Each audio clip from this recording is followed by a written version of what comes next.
নিজের পরিচিত মানুষগুলোও অপরিচিত হয়ে যায়। টাকা থাকলে মানুষ কেনা যায়, টাকা না থাকলে মানুষ চেনা যায়। যে পুরুষের টাকা নেই তার আপন বলে কেউ নেই। টাকা দিয়ে সুখ কেনা যায় না, তবে সুখে থাকার উপাদান কেনা যায়।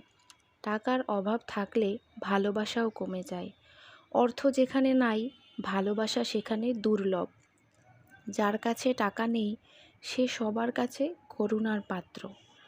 টাকা থাকলেই মানুষ সুখী হতে পারে না, তবে টাকা মানুষকে মানসিক শক্তি যোগায়। খালি পকেটে যে অভিজ্ঞতা অর্জন করবেন, ভরা পকেটে তা কখনোই পারবেন না। যার টাকা আছে সবাই তাকেই সম্মান করে। মানুষ টাকা টাকা করে সারাটা জীবন কাটিয়ে দেয়, অথচ কবরে শূন্য হাতেই যেতে হয়।